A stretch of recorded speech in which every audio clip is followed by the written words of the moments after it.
So we're going to do the form Saba, or 4 seizes from Xinyiliuhe. The first movement in the form is bear exits the cave.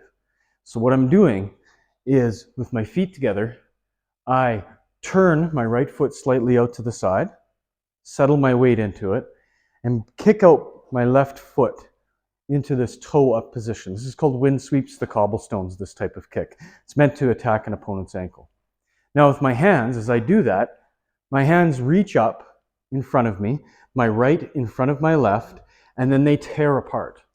Now this is much like Xinyiliuhe, which does pichuan, this way, splitting palm, right, metal fist. What we're doing here though is we're doing the energy instead of forward, we're pulling the energy downward and backward. So watch one more time from this angle. I settle, I rise, drill, overturn, and fall into bear exits the cave.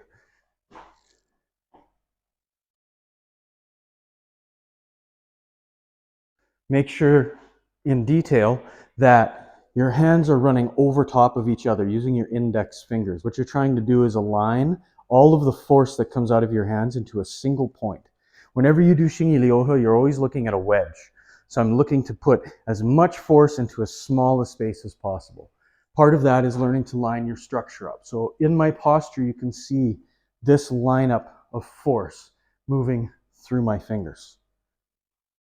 Let's start again.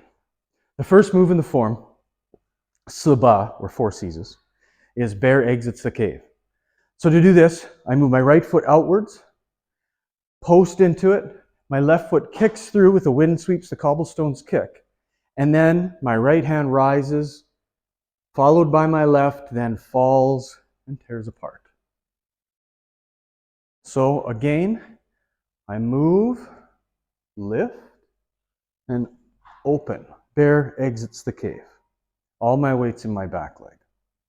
Now the second movement is monkey stands on a rock. So if monkey stands on a rock is taking my rear hand, my right hand, I bring my weight forward, and I slap something out of the way. Think of this as the block. Now, I steal a step by bringing my feet together and kick my foot with a pressing kick as well as strike with the palm of my hand at the same time. So I block and strike.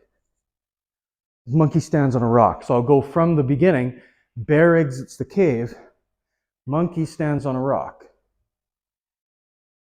And you see my hand pulls all the way back to my hip on this one. So if I were to catch somebody, I get to block some kind of hand here, I can catch their sleeve perhaps and pull them all the way to my body while I strike them. These are in the form done close. However, in real life, obviously, you kick higher or lower and palm higher or lower, right? One more time. Bear exits the cave. Monkey stands on a rock. Now the next move, I step down, bring my weight forward, and I bring my arms in and let them rise up to the sides of my chest. Here I do a wind sweeps the cobblestones kick, and at the same time, I try to squeeze my elbows together as I bring my palms forward in front of me. So you can see I'm trying to get my elbows towards one another. They're very, very close. Getting the end of the radius and the ulna on each hand into the same point. So this is called tiger pounces forward. So by itself, I would just step forward and attack. My hands would come down, up, and attack. Okay? Tiger pounces forward, up, and attack.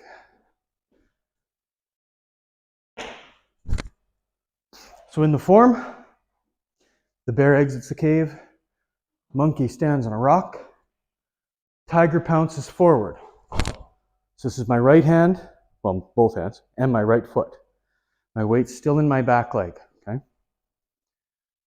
This direction, bear, monkey stands on a rock, tiger pounces forward. Now our next movement is called wild fist. So what I'm going to do is I'm going to bring my weight completely through and bring my left foot forward. Now I bring both my hands down and ram into my opponent with my head. So keep your head straight, looking at the ground. Don't look up. You'll break your own neck. Okay? Now, wild fist is the action of standing back up. So when I stand up, what I do is I take my tailbone and I pull my tailbone underneath. So I'm thinking from here, and I'm not thinking of lifting my head. I'm thinking of getting my tailbone under my head as fast as possible. What that does is creates a huge amount of upward force. So when I step in, I close my right fist, and then I stand back up. So this is what wild fist looks like. I end up in a position that looks like this. Okay, I can cover my fist with it, or I can keep my fist here.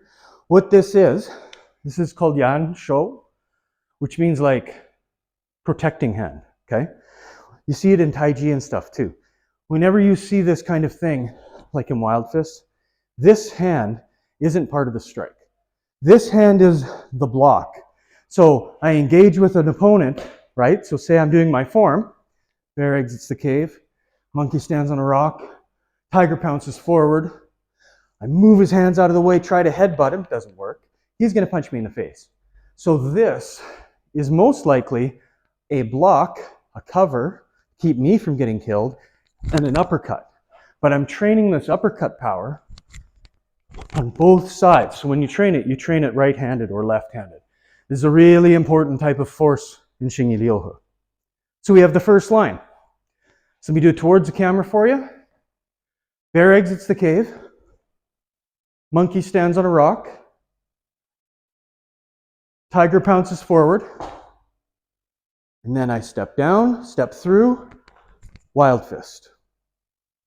Now when we turn around, I'll go this way across. Bear, monkey, tiger, I'm taking very tiny steps, wild fist, okay? Now when I turn around, I turn to my right and I open up my arm. So my right arm opens to look behind me. This is an elbow strike, okay? So anybody who's behind me is going to take the full brunt of everything I've got there. So this is me opening up the wings of the eagle, and now we're going to close them. So I settle back into my left leg, and my right hand chops across my body like this. So I'll end up in this position. So if I were to do the form away from the camera, bear, monkey, tiger, wild fist, it would look like this. I would turn and then withdraw and chop across my body with my right hand. This is eagle flies through the forest.